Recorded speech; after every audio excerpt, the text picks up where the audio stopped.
क्या कभी आपके मन में यह प्रश्न उठा है कि जब सब कुछ ठीक चल रहा था, तभी अचानक काम बिगड़ने क्यों लगे? रिश्तों में तनाव क्यों बढ़ गया? या जीवन की गति जैसे किसी ने रोक दी हो? क्या आपको भी ऐसा लगता है कि आपकी तरक्की को किसी की बुरी नजर लग गई है? कि कोई आपकी खुशियों से जल रहा है और उसी ईर्ष्या का प्रभाव आपके जीवन में बाधाओं के रूप में दिखाई देने लगा है? श्री कृष्ण कहते हैं कि मनुष्य की सबसे बड़ी भूल यही है कि वह अपनी शक्ति को बाहर खोजने लगता है, जबकि वास्तविक शक्ति उसके अपने चित्त में छिपी होती है। जब जीवन में अचानक नुकसान होता है, स्वास्थ्य गिरता है या प्रयासों के बावजूद सफलता दूर लगने लगती है, तब मन स्वभावतः दोष बाहर डालता है। किसी की नकारात्मक सोच, किसी की ईर्ष्या, किसी की बुरी दृष्टि। लेकिन कृष्ण मार्ग पर चलने वाला साधक जानता है कि जब तक हमारा आचरण, विचार और अंतकरण शुद्ध है, तब तक संसार की कोई भी नकारात्मक ऊर्जा हमारा कुछ नहीं बिगाड़ सकती। श्री कृष्ण बार बार यह संकेत देते हैं कि मनुष्य अपने कर्मों का ही निर्माता है और उन्हीं कर्मों का फल भोगने वाला भी। यदि किसी की गलत सोच वास्तव में इतनी शक्तिशाली होती, तो संसार में सबसे पहले वही व्यक्ति नष्ट होता जो दूसरों के लिए बुरा सोचता है। जैसे जलता हुआ अंगारा यदि किसी और को फेंकने का प्रयास किया जाए, तो सबसे पहले हाथ स्वयं जलता है। वैसे ही ईर्ष्या, द्वेष और नकारात्मक विचार सबसे पहले उसी के चित्त को जलाते हैं जहां से वे उत्पन्न होते हैं। श्री कृष्ण के अनुसार किसी की बुरी नजर तभी काम करती है जब हमारा अपना मन भय, असुरक्षा और लोभ से कमजोर हो जाता है। यदि हमारा चित्त स्थिर है, यदि हमारे कर्म, धर्म, सत्य और करुणा से जुड़े हैं, तो बाहरी नकारात्मकता हमारे जीवन में प्रवेश ही नहीं कर सकती। यह भाग इसी सत्य की नींव रखता है कि बुरी नजर कोई बाहरी शक्ति नहीं, बल्कि हमारे भीतर मौजूद असंतुलन का प्रतिबिंब है। जब हम अपने भीतर भय पालते हैं कि कहीं मेरी सफलता छिन न जाए, कहीं कोई मेरा बुरा न कर दे, उसी क्षण हम अपने ही चित्त में दरार पैदा कर देते हैं। श्री कृष्ण कहते हैं कि जो अपने कर्मों में अडिग है, जो बिना दिखावे के, बिना अहंकार के अपने धर्म का पालन करता है, उसके लिए संसार की कोई भी नकारात्मक दृष्टि अर्थहीन हो जाती है। इस पहले चरण में हम यह समझना शुरू करते हैं कि नजर से बचने का वास्तविक उपाय बाहर नहीं, बल्कि भीतर है। अपने विचारों को शुद्ध करना, अपने कर्मों को संतुलित रखना और अपने चित्त को इतना सुदृढ़ बनाना कि कोई भी नकारात्मकता उससे टकराकर स्वयं ही निष्प्रभावी हो जाए। अब जब यह स्पष्ट हो गया कि बुरी नजर या नकारात्मकता कोई बाहरी जादुई शक्ति नहीं, बल्कि हमारे अपने चित्त की कमजोरी से जन्म लेती है, तो श्री कृष्ण हमें अगला और भी गहरा सत्य समझाते हैं कि मनुष्य का चित्त स्वयं एक क्षेत्र है, एक ऊर्जा क्षेत्र, और उसी क्षेत्र की शुद्धता या अशुद्धता तय करती है कि जीवन में क्या प्रवेश करेगा और क्या नहीं। श्री कृष्ण कहते हैं कि जैसे एक मजबूत दुर्ग के भीतर शत्रु तब तक प्रवेश नहीं कर सकता जब तक भीतर से ही द्वार न खोले जाए, वैसे ही किसी की ईर्ष्या, द्वेष या गलत सोच तब तक हमारे जीवन में असर नहीं डाल सकती जब तक हमारा मन स्वयं उन्हें आमंत्रण न दे। यही कारण है कि कुछ लोग अत्यंत सफल, शांत और स्थिर होते हुए भी किसी नकारात्मक प्रभाव से अप्रभावित रहते हैं, जबकि कुछ लोग छोटी सी बात से ही टूट जाते हैं और कहते हैं कि उन्हें किसी की नजर लग गई। अंतर केवल चित्त की अवस्था का है। श्री कृष्ण बताते हैं कि जब मन में लोभ, भय, असुरक्षा और तुलना का भाव बढ़ता है, तब वही भाव हमारे भीतर दरारें पैदा कर देता है। जैसे नाव तब तक नहीं डूबती जब तक पानी उसके भीतर न घुस जाए, वैसे ही संसार की सारी नकारात्मकता हमारे चारों ओर होते हुए भी हमें तब तक नहीं डुबो सकती जब तक हम उसे अपने भीतर स्थान न दें। इसी संदर्भ में कृष्ण मार्ग हमें 4 ऐसे मानसिक आधार सिखाता है जो चित्त को अभेद्य बना देते हैं: मैत्री, करुणा, मुदिता और उपेक्षा। जब मन में मैत्री होती है, अर्थात सभी के प्रति शुभ भावना, तब शत्रु का विचार भी अपना प्रभाव खो देता है, क्योंकि जहां मित्रता की तरंगें प्रबल हों, वहां घृणा टिक नहीं सकती। करुणा वह शक्ति है जो हमें दूसरों के दुख से जोड़ती है। और जो व्यक्ति करुणावान होता है वह कभी अकेला या असुरक्षित नहीं होता, क्योंकि उसका चित्त स्वयं संरक्षण बन जाता है। मुदिता, दूसरों की सफलता में प्रसन्न होना, यही वह बिंदु है जहां ईर्ष्या का पूरा तंत्र टूट जाता है। श्री कृष्ण कहते हैं कि जो दूसरों की उन्नति देखकर भीतर ही भीतर जलता है, वही व्यक्ति नकारात्मकता का पहला शिकार बनता है, क्योंकि उसका मन स्वयं विष से भर जाता है। लेकिन जो दूसरों की खुशी में खुशी महसूस करता है, उसके लिए किसी की बुरी नजर अर्थहीन हो जाती है। और अंत में उपेक्षा, ना डर, ना द्वेष, केवल तटस्थता। जब कोई आपके बारे में गलत सोचता है या बुरा बोलता है और आप न प्रतिक्रिया देते हैं, न भयभीत होते हैं, तब वह नकारात्मक ऊर्जा आपसे टकराकर वहीं समाप्त हो जाती है जहां से चली थी। श्री कृष्ण स्पष्ट करते हैं कि अधिकांश लोग नजर से नहीं बल्कि अपने ही डर से टूटते हैं। कहीं यह सुख छिन न जाए, यह भय ही वह द्वार है जिससे दुर्बलता भीतर आती है। जब मन वर्तमान में स्थिर नहीं रहता, जब वह भविष्य की चिंता और अतीत की आशंका में उलझा रहता है, तब वह स्वयं अपनी शक्ति खो देता है। कृष्ण मार्ग सिखाता है कि जो व्यक्ति वर्तमान क्षण में पूर्ण सजगता के साथ कर्म करता है, उसके लिए नकारात्मकता टिक ही नहीं सकती, क्योंकि सजग चित्त में भ्रम और भय दोनों गल जाते हैं। इस चरण में हमें यह समझ आता है कि असली सुरक्षा कोई बाहरी उपाय नहीं, बल्कि चित्त की वह अवस्था है जहां अहंकार, डर और ईर्ष्या का स्थान नहीं रहता, और वहीं से जीवन की वास्तविक निर्भयता शुरू होती है।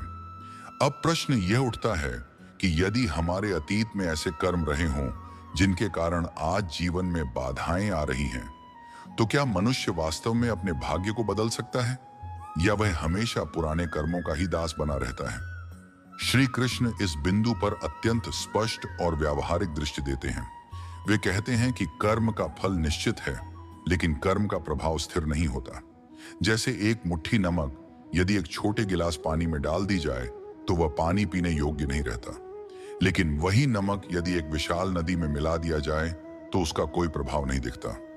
ठीक उसी प्रकार यदि मनुष्य के जीवन में सत्कर्मों का भंडार छोटा है, तो थोड़ी सी नकारात्मक परिस्थिति भी उसे तोड़ देती है और वह उसे किसी की बुरी नजर कह देता है।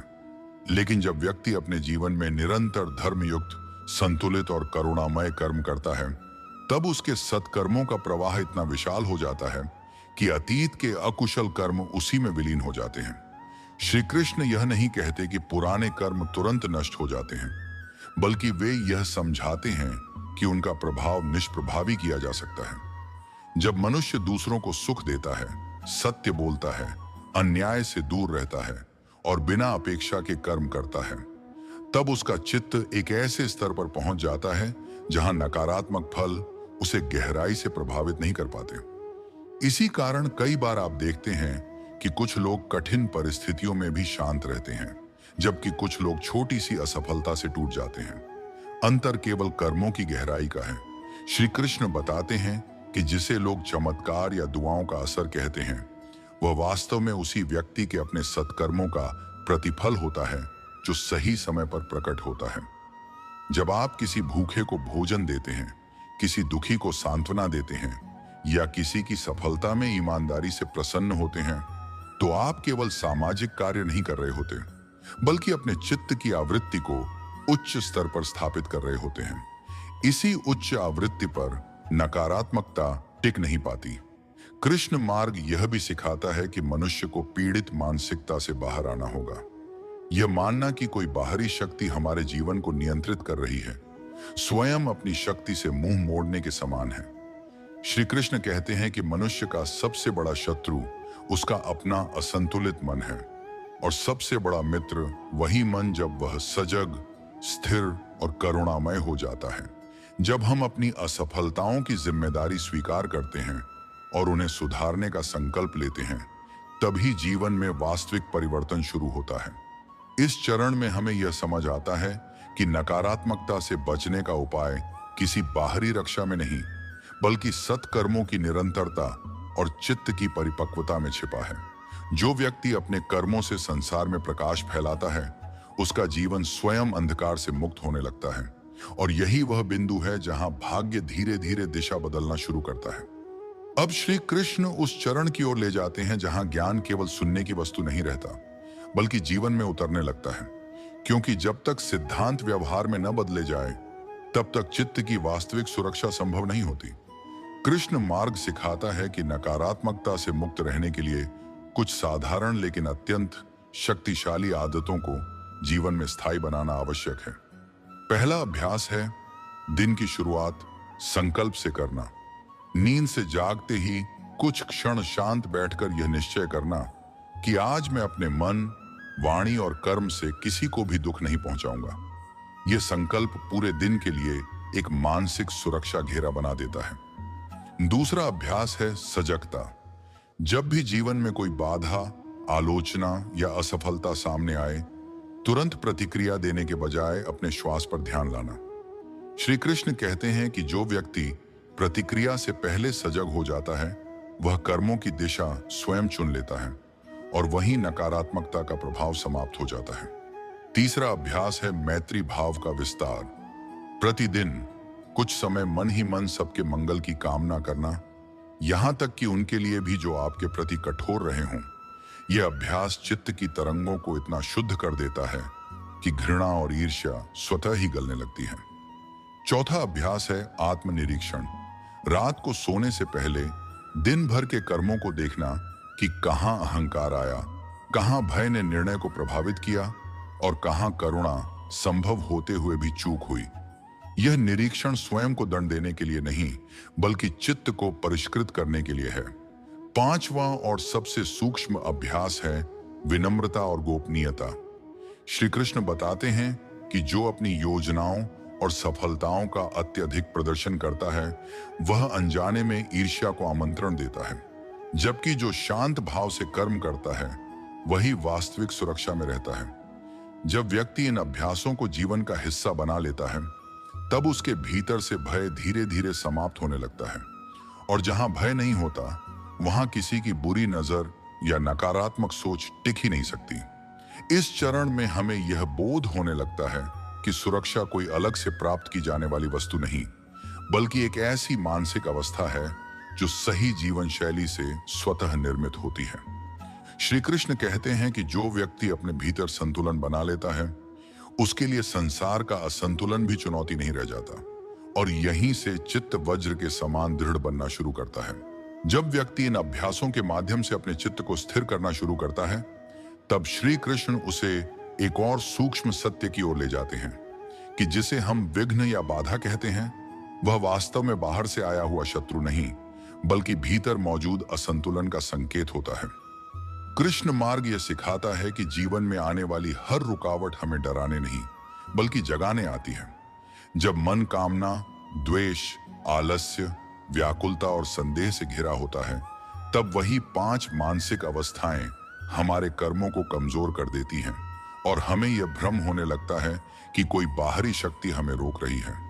श्री कृष्ण स्पष्ट करते हैं कि जब मन अत्यधिक इच्छाओं में उलझ जाता है, तब वह स्वयं अपनी ऊर्जा बिखेर देता है। जब द्वेष बढ़ता है, तब व्यक्ति अनजाने में शत्रु खड़े कर लेता है। जब आलस्य आता है, तब अवसर हाथ से निकल जाते हैं। जब मन व्याकुल रहता है, तब सही निर्णय नहीं हो पाते और जब संदेह हावी होता है, तब स्वयं पर से विश्वास टूट जाता है। इन 5 को लोग अक्सर बुरी नजर या नकारात्मक प्रभाव का नाम दे देते हैं, जबकि वास्तव में ये मन की ही अवस्थाएं होती हैं। श्री कृष्ण कहते हैं कि जिस दिन व्यक्ति इन अवस्थाओं को पहचान लेता है, उसी दिन से उनका प्रभाव कमजोर पड़ने लगता है। जब आप समझ जाते हैं कि समस्या बाहर नहीं, भीतर है, तब समाधान भी स्वतः भीतर से ही प्रकट होता है। कृष्ण मार्ग पर चलने वाला साधक बाहरी परिस्थितियों से नहीं लड़ता, वह अपने भीतर के विकारों को शांत करता है और जैसे ही भीतर शांति आती है, बाहर की बाधाएं या तो समाप्त हो जाती हैं या फिर अर्थहीन हो जाती हैं। इस चरण में व्यक्ति यह अनुभव करने लगता है कि संसार उतना कठोर नहीं है जितना उसका डर उसे दिखाता था और नकारात्मकता उतनी शक्तिशाली नहीं है जितनी उसका अस्थिर मन उसे मानने पर मजबूर करता है। यहीं से साधक धीरे धीरे उस अवस्था में प्रवेश करता है जहां वह विघ्नों से लड़ना छोड़ देता है और उन्हें समझकर पार करना सीखता है। और यह यात्रा अभी और गहरी होने वाली है। अब श्री कृष्ण उस मूल कारण की ओर संकेत करते हैं जिसे मनुष्य अक्सर समझ ही नहीं पाता, डर। कृष्ण मार्ग के अनुसार बुरी नजर या नकारात्मकता से पहले जो जन्म लेता है वह है भय। और यह भय बाहर से नहीं आता, यह हमारे ही चित्त में धीरे धीरे आकार लेता है। जब मनुष्य सुख, सफलता या सम्मान को स्थायी मान लेता है, तब उसके भीतर एक सूक्ष्म असुरक्षा पैदा होती है, कहीं यह सब छिन न जाए। यही असुरक्षा भय बन जाती है, और भय ही वह भूमि है जहां नकारात्मकता आसानी से जड़ पकड़ लेती है। श्री कृष्ण कहते हैं कि जो व्यक्ति परिवर्तन के स्वभाव को नहीं समझता, वही सबसे अधिक डरता है। जीवन का हर क्षण बदल रहा है, लेकिन जब हम किसी स्थिति, व्यक्ति या उपलब्धि से चिपक जाते हैं, तब मन असंतुलित हो जाता है। इसी असंतुलन में व्यक्ति छोटी छोटी घटनाओं को बड़ा बना लेता है, संयोग को षड्यंत्र समझ लेता है और अपनी ही गलतियों को बाहरी नकारात्मकता का नाम दे देता है। कृष्ण यह स्पष्ट करते हैं कि कुछ लोग बिना किसी तांत्रिक उपाय, बिना किसी बाहरी रक्षा के भी सुरक्षित इसलिए रहते हैं क्योंकि उनका मन भय से मुक्त होता है। वे जानते हैं कि जो आया है वह जाएगा भी, और जो जा रहा है वह किसी नए अनुभव के लिए स्थान बना रहा है। जब यह समझ चित्त में उतर जाती है, तब डर गलने लगता है, और जहां डर नहीं रहता, वहां किसी की ईर्ष्या, किसी की गलत सोच या किसी की बुरी भावना टिक ही नहीं सकती। कृष्ण मार्ग यह भी सिखाता है कि भय व्यक्ति को भविष्य में खींच ले जाता है, जबकि शक्ति केवल वर्तमान में होती है। जो व्यक्ति बार बार यह सोचता रहता है कि कोई उसका बुरा कर देगा, वही अनजाने में अपने निर्णय कमजोर कर लेता है। वह या तो जल्दबाजी करता है या अवसर खो देता है, और फिर परिणाम को नकारात्मकता का प्रभाव मान लेता है। श्री कृष्ण कहते हैं कि जब मनुष्य वर्तमान क्षण में पूरी सजगता से कर्म करता है, तब वह एक ऐसी चेतना में होता है जहां भ्रम और भय दोनों प्रवेश नहीं कर पाते। इस चरण में साधक यह अनुभव करने लगता है कि सुरक्षा कोई दीवार नहीं, बल्कि एक आंतरिक स्पष्टता है। और जैसे जैसे यह स्पष्टता बढ़ती है, वैसे वैसे डर, संदेह और नकारात्मकता अपने आप विलीन होने लगते हैं। यह यात्रा अभी समाप्त नहीं हुई है, क्योंकि अब कृष्ण मार्ग हमें उस बिंदु तक ले जाने वाला है जहां मनुष्य स्वयं अपनी चेतना का स्वामी बन जाता है।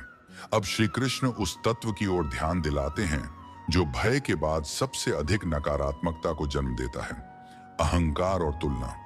कृष्ण मार्ग के अनुसार जब मनुष्य स्वयं को दूसरों से बड़ा या छोटा मानने लगता है, तभी उसका चित्त असंतुलित होने लगता है। तुलना का जन्म अहंकार से होता है, और अहंकार ही वह द्वार है जिससे ईर्ष्या भीतर आती है।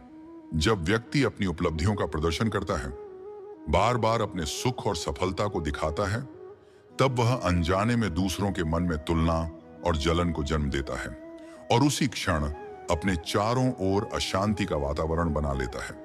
श्री कृष्ण कहते हैं कि शक्ति का वास्तविक स्वरूप शोर में नहीं, मौन में होता है। जो वृक्ष फल से लदा होता है वह झुक जाता है, और जो खाली होता है वही अधिक आवाज करता है। कृष्ण मार्ग सिखाता है कि मौन केवल बोलने का अभाव नहीं, बल्कि अहंकार का क्षय है। जब व्यक्ति कम बोलता है, संयम से बोलता है और केवल आवश्यक ही प्रकट करता है, तब उसकी ऊर्जा भीतर संचित होने लगती है। यही संचित ऊर्जा एक अदृश्य सुरक्षा कवच का निर्माण करती है। विनम्रता वह ढाल है जिस पर ईर्ष्या के तीर टूट जाते हैं।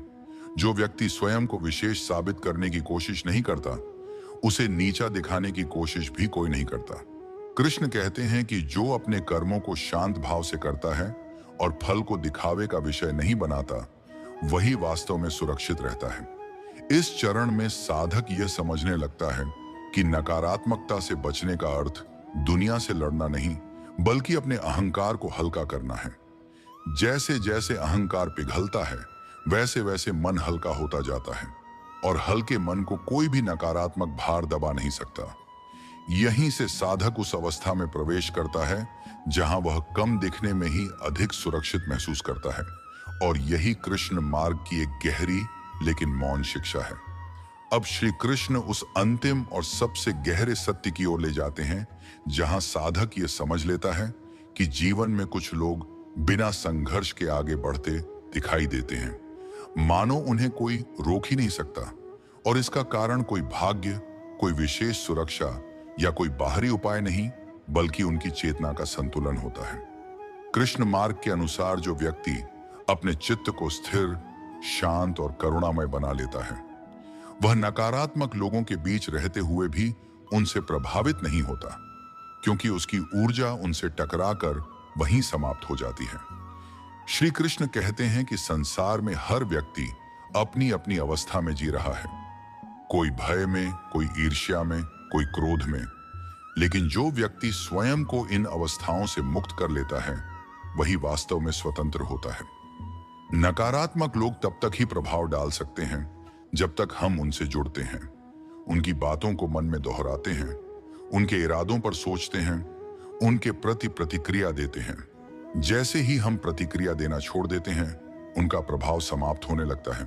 कृष्ण मार्ग सिखाता है कि ऊर्जा वहीं बहती है जहां ध्यान जाता है। यदि आप बार बार यह सोचते हैं कि कौन आपका बुरा सोच रहा है, तो आप स्वयं अपनी ऊर्जा उसी दिशा में बहा रहे हैं। लेकिन जब आप अपना ध्यान अपने कर्म, अपने धर्म और अपने वर्तमान क्षण पर केंद्रित कर देते हैं, तब नकारात्मकता स्वतः पीछे छूट जाती है। श्री कृष्ण यह भी स्पष्ट करते हैं कि जीवन में पूर्ण सुरक्षा का अर्थ यह नहीं कि कभी कठिनाई नहीं आएगी, बल्कि इसका अर्थ है कि कठिनाई आने पर भी चित्त विचलित नहीं होगा। जो व्यक्ति दुख में भी संतुलित रहता है, वही वास्तविक विजेता होता है। जब मनुष्य यह समझ लेता है कि सुख और दुख दोनों अस्थायी हैं और दोनों ही उसे परिपक्व बनाने के लिए आते हैं, तब भय पूरी तरह समाप्त हो जाता है। और जहां भय नहीं होता, वहां बुरी नजर, नकारात्मक ऊर्जा या बाहरी बाधा जैसी कोई चीज टिक ही नहीं सकती।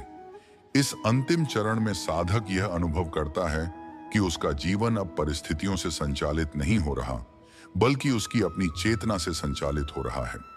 श्री कृष्ण कहते हैं कि जो व्यक्ति अपने भीतर धर्म, करुणा, विनम्रता और सजगता को स्थायी बना लेता है, वह स्वयं एक चलता फिरता सुरक्षा कवच बन जाता है। ऐसे व्यक्ति के लिए संसार का शोर, दूसरों की ईर्ष्या और नकारात्मकता केवल पृष्ठभूमि की आवाज बनकर रह जाती है। यही कृष्ण मार्ग का अंतिम सार है, अपने भीतर ऐसी अवस्था का निर्माण करना जहां किसी बाहरी शक्ति को रोकने की आवश्यकता ही न रहे। जब आप अपने कर्मों से दूसरों को सुख देना अपना स्वभाव बना लेते हैं, जब आप बिना दिखावे के, बिना भय के अपने धर्म का पालन करते हैं, तब जीवन स्वयं आपके पक्ष में चलने लगता है। यह कोई चमत्कार नहीं, यह चेतना का नियम है। अंततः श्री कृष्ण हमें यही सिखाते हैं कि अपनी रक्षा बाहर मत खोजो, अपने भीतर संतुलन पैदा करो, अपनी शक्ति दूसरों से मत छीनो, अपने चित्त को जागृत करो। और जब तुम स्वयं प्रकाश बन जाते हो, तब कोई अंधकार तुम्हारे पास टिक नहीं सकता। यही कृष्ण मार्ग है, शांत, गहन, निर्भय और अटूट। तो मित्रों, आज की इस पूरी यात्रा में हमने यह जाना कि बुरी नजर या नकारात्मकता कोई बाहरी शक्ति नहीं, बल्कि हमारे अपने चित्त की अवस्था का प्रतिबिंब होती है। श्री कृष्ण हमें यह समझाते हैं कि जब मन भय, अहंकार और ईर्ष्या से मुक्त हो जाता है, तब संसार की कोई भी नकारात्मक सोच हमें छू तक नहीं सकती।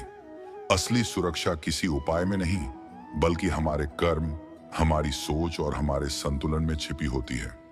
जब आप धर्म के साथ चलते हैं, करुणा को अपना स्वभाव बनाते हैं और बिना दिखावे के अपने कर्तव्य का पालन करते हैं, तब जीवन स्वयं आपके लिए मार्ग बनाता है। यदि यह ज्ञान आपको भीतर से छू पाया हो, यदि इसने आपके डर को थोड़ा भी कम किया हो, तो इसे उन लोगों तक जरूर पहुंचाइए जो आज भी नकारात्मकता और असुरक्षा के साए में जी रहे हैं। यह साझा करना भी एक सत्कर्म है। चैनल को सब्सक्राइब करें ताकि कृष्ण मार्ग की ऐसी ही गूढ़ शिक्षाएं निरंतर आप तक पहुंचती रहें। कमेंट में लिखें जय श्री कृष्ण और संकल्प लें कि आज से आप अपने कर्मों से संसार में संतुलन और शांति बढ़ाएंगे। सजग रहें, निर्भय रहें और कृष्ण मार्ग पर अडिग चलते रहें।